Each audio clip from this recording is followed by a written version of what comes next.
शयनं पद्मनाभं सुरेशं विश्वाधारं गगनसदृशं मेघवर्णं शुभांगं लक्ष्मीकान्तं कमलनयनं योगिभिहृदयानगम्यं वन्दे विष्णु भवभयहरं सर्वलोकैकनाथम्।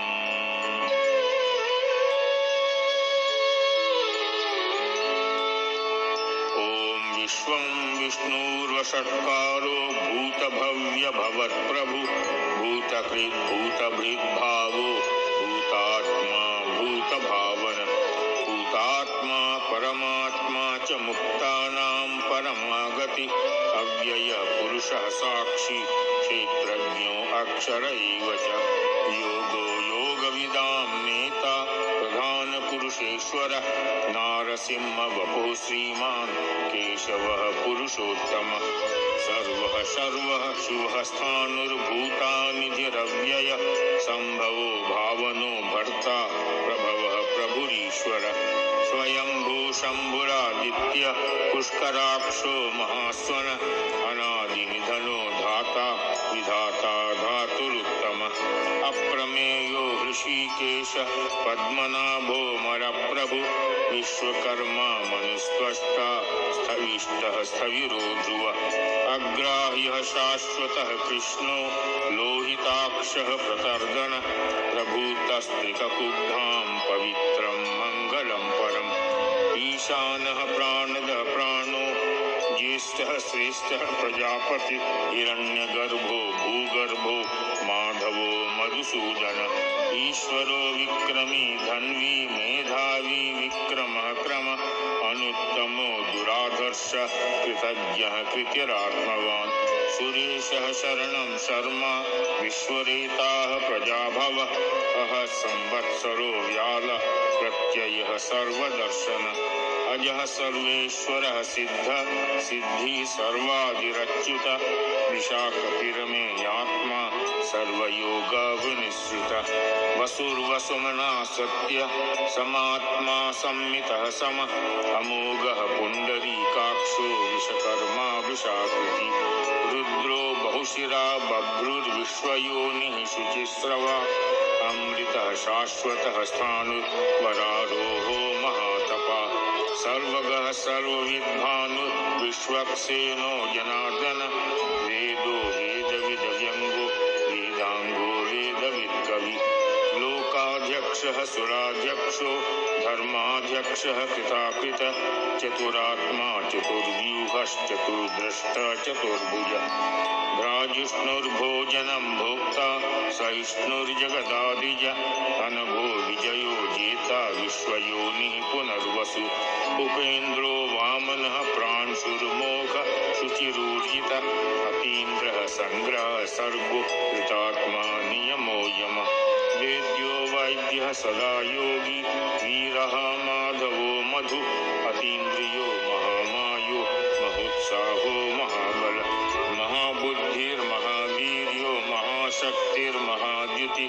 अनिर्देश्य वपुः श्रीमान् ज्ञेयात्मा महाद्विजिः महेश्वासो महीभर्ता श्रीनिवासः सतां गति अनिरुद्धः सुरानन्दो गोविन्दो गोविदाम्पति मरीचिर्दमनो हंसः सुपर्णो भुजगोत्तमः हिरण्यनाभः सुतपा पद्मनाभः प्रजापति अमृत्युः सर्वदिक्सिंहः सन्धाता सन्धिमानस्थिरः अजो दुर्मर्शनः शास्ता विश्रुतात्मा सुरारिः गुरुर्गुरुतमो धामा सत्यः सत्यपराक्रमः निमिषो निमिष स्रग्वी वाचस्पतिरुदादति अग्रणीर्ग्रार्मणि श्रीमान् न्यायो नेता समीरणः सहस्रमूर्धा विश्वात्मा सहस्राक्षः सहस्रपात् आवर्तनो निवृतात्मा संवृत्तः संप्रमर्दनः अह संवर्तको गहनीर् अनिलो धरणीधरः सुप्रसादः प्रसन्नात्मा विश्वधिक विश्वभू विभु सत्कर्ता सत्कृत साधुर्यन्नुर्नारायणो नर असंख्येयो प्रमेयात्मा विशिष्टः शिष्टकृच्छुचि सिद्धार्थः सिद्धसंकल्प सिद्धिदः सिद्धिसाधन वृषाही वृषभो विष्णुर्विषपर्वा विषोधर वर्धनो वर्धमानश्च विविक्तः श्रुतिसागर सुभुजो दुर्धरो वाग्मी महेन्द्रो वसुदो वसु नैकरूपो बृहद्रूप क्षितिविष्टः प्रकाशन ओजस्तेजो दितिधर प्रकाशात्मा प्रतापन रुद्ध स्पष्टाक्षरो मंत्रश्चंद्रान् शुभास्करद्युति अमृतांशूद्भवो भानु शशबिन्दुः सुरेश्वर औषधं जगतः सेतु सत्यधर्म पराक्रम भूतभव्य भवन्नाथ पवनः पावनो नल कामः कामकृतकान्त कामः कामप्रदः प्रभु युगादिकृतियुगावर्तो नैकमायो महाशन अदृश्यो व्यक्तरूपश्च सहस्रजितनन्तजित् इष्टो विशिष्टः शिष्टेष्ट शिखण्डी नहुषो वृष क्रोधः क्रोधकृतकर्ता विश्वबाहुरमहीधर अच्युतः प्रच्युतः प्राणः प्राणलो वासवानुज अपां निधिरधिष्ठानं प्रमत्तः प्रतिष्ठितः स्कन्दः स्कन्दधरो धुर्यो वरदो वायुवाहन वासुदेवो बृहद्भानुः आदिदेवः पुरन्दर अशोकस्तारणस्तार शूरः शौरिजनेश्वर अनुकूलः शतावर्त पद्मे पद्मनिवेक्षण पद्मनाभो अरविन्दाक्ष पद्मगर्भ शरीरभृत् महद्विरुद्धो वृद्धात्मा महाक्षो गरुडध्वज अतुलः शरभो भीम समयज्ञो हविर्हरि सर्वलक्षणलक्षण्यो लक्ष्मीवान् समितिञ्जय विक्षरो रोहितो मार्गो हेतुर्दामोदरः सः महीधरो महाभागो वेगवानमिताशन उद्भवः क्षोभनो देवः श्रीगर्भः परमेश्वर करणं कारणं कर्ता विकर्ता गहनो गुहः व्यवसायो व्यवस्थान संस्थान स्थानदो ध्रुव परर्धि परमस्पष्ट तुष्ट पुष्ट शुभेक्षण रामो विरजो मार्गो नेयो नयो नय वीरः शक्तिमतां श्रेष्ठो धर्मो धर्मविदुत्तम वैकुण्ठः पुरुषः प्राणदः प्रणवः पृथुः हिरण्यगर्भः शत्रुघ्नो व्याप्तो वायुरधोक्षज ऋतुः सुदर्शनः कालः परमेष्ठी परिग्रहः उग्रः संवत्सरो दक्षो विश्रामो विश्वदक्षिण विस्तारः स्थावरस्थाणु प्रमाणं बीजमव्ययम् अर्थो नर्थो महाकोशो महाभोगो महाधन अनिर्विण्णः स्थविष्ठो भूधर्मयूपो महामक नक्षत्रनेमिरनक्षत्री क्षमः क्षामः समीहन यज्ञयुज्यो महेज्यश्च क्रतुसत्रं सतां गति सर्वदर्शी विमुक्तात्मा सर्वज्ञो ज्ञानमुत्तमम् सुव्रतः सुमुखः सूक्ष्म सुघोषः सुखदः सुहृत् मनोहरो जितक्रोधो वीरबाहुरविदारण स्वापनः स्ववशो व्यापी नैकात्मा नैककर्मकृत् वत्सरो वत्सरो वत्सी रत्नगर्भो धनेश्वर धर्मकुब्धर्मकृत् धर्मी सदसतक्षरमक्षरम् अविज्ञाता सहस्रांशु विधाता कृतलक्षण गभस्तिनेमिः सत्त्वस्त सिंहो भूतमहेश्वर आदिदेवो महादेवो देवेशो देववृद्धिः उत्तरो गोपतिर्गोप्ता ज्ञानगम्यः पुरातन शरीरभूतभृतभोक्ता कपीन्द्रो भूरि दक्षिण सोमपो अमृतपः सोम पुरुजितपुरुषोत्तम विनयो जयः सत्यसन्धो दासाधः सात्वतांपति जीवो विनयिता साक्षी मुकुन्दो मितविक्रम अम्भो निधिरन्तात्मा महोदधीशयोऽन्तक अजो महाधः स्वाभाव्यो जितामित्रः प्रमोदन महानन्दो नन्दनो नन्द सत्यधर्मा त्रिविक्रम महर्षिः कपिलाचार्य कृतज्ञो मेदिनी पति त्रिपदृष्टिदशाध्यक्षो महाशृंगः कृतान्तके महावराहो गोविंद सुषेणः कनकांगदी गुह्यो गभीरो गहनो गुप्तश्चक्रगदाधर वेदाः स्वांगोजितः कृष्णो दृढ संकर्षणोच्युत वरुणो वारुणो वृक्ष पुष्कराक्षो महामना भगवान् भगः नंदी वनमाली हलायुध आदित्यो ज्योतिरादित्य सहिष्णुर्गति सत्तम सुधन्वाखंड परशुरुदारुणो द्रविणप्रद दिविस्पृक् सर्वदृग्व्यासो वाचस्पतिर्योनिज तिसामा सामगः सामा निर्वाणं भेषजं विषक् संन्यास पृच्छमः शान्तो निष्ठा शान्तिः परायण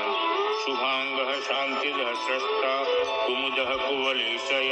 गोहितो गोपतिर्गोप्ता वृषभाक्षो वृषप्रिय अनिवर्ती निवृतात्मा संक्षेप्ता क्षेमकृच्छिव श्रीवत्सवक्षाः श्रीवास श्रीपतिः श्रीमतांबर श्रीधः श्रीशः श्रीनिवासः श्रीनिधि श्रीविभावन श्रीधरः श्रीकरः श्रेय श्रीमान् लोकत्रयाश्रय स्वक्षः स्वंगः शतानंदो नंदिर्ज्योतिर्गणेश्वर विजितात्मा विधेयात्मा सत्कीर्ति छिन्न संशय उदीर्णः सर्वतच्चक्षुरन्नीश शाश्वत स्थिर भूषयो भूषणो भूतिर्विशोकः शोकनाशन अर्चिष्मानर्चितः कुंभो विशुद्धात्मा विशोधन अनिरुद्धो प्रतिरतः प्रद्युम्नो मित विक्रम कालनेमिनिः वीरः शौरिः शूरजनेश्वर त्रिलोकात्मा त्रिलोकेश केशवः केशिः हरि कामदेवः कामपालः कामी कान्तः कृतागम अनिर्देश्य वपुर्विष्णुर्वीरो नन्तो धनञ्जय ब्रह्मण्यो ब्रह्मकृत ब्रह्मा ब्रह्म ब्रह्म विवर्धन ब्रह्मविद्ब्राह्मणो ब्रह्मी ब्रह्मज्ञो ब्राह्मण प्रिय महाक्रमो महाकर्म महातेजा महोरग महाक्रतुर्महायज्वा महायज्ञो महाहवि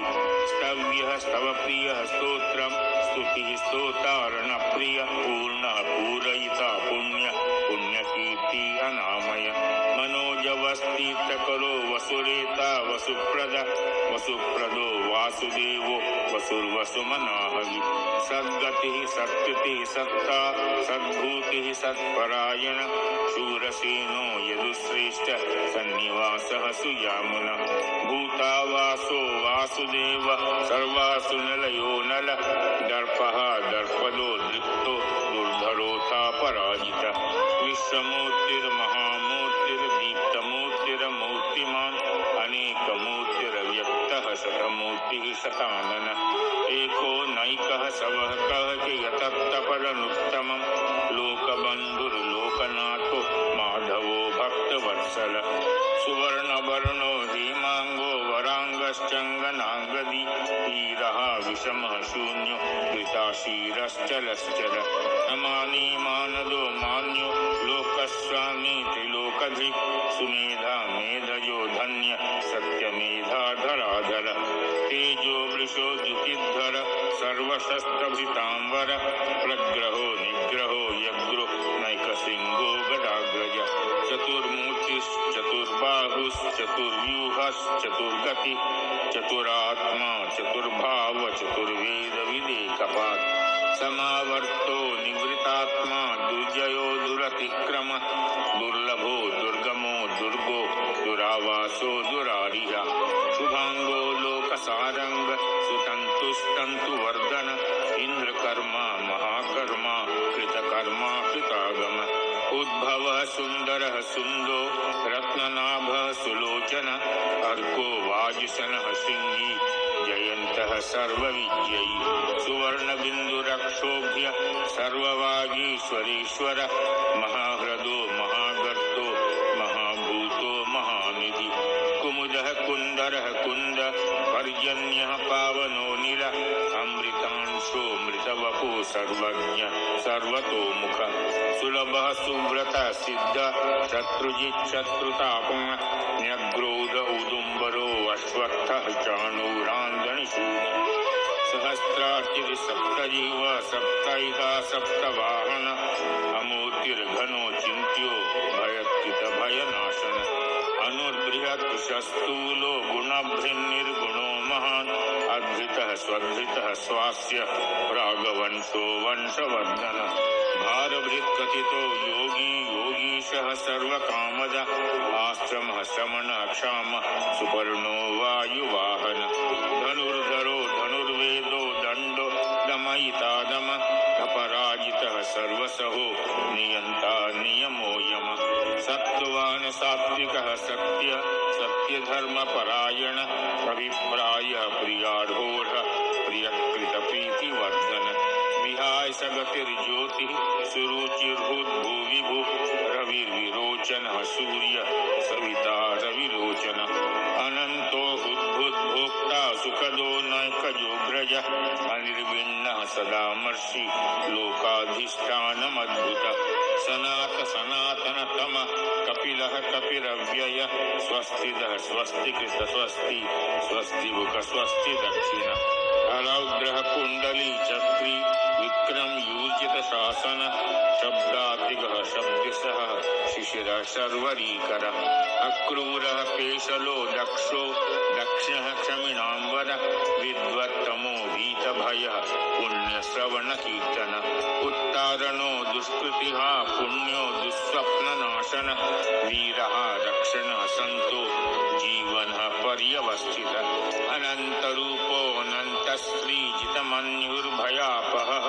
चतुरस्रो गभीरात्मा विदिशो व्यादिशो दिश अनादिर्भूर्भुवो लक्ष्मीसुवीरो रुचिराङ्गद जननो जनजन्मादिर्भीमो भीमपराक्रम आधारनिलयो धाता पुष्पहासः प्रयागर ऊर्ध्वगः सत्पथाचार प्राणदः प्रणवः पणः प्रमाणं प्राणनिलयः प्राणभृत प्राणजीवन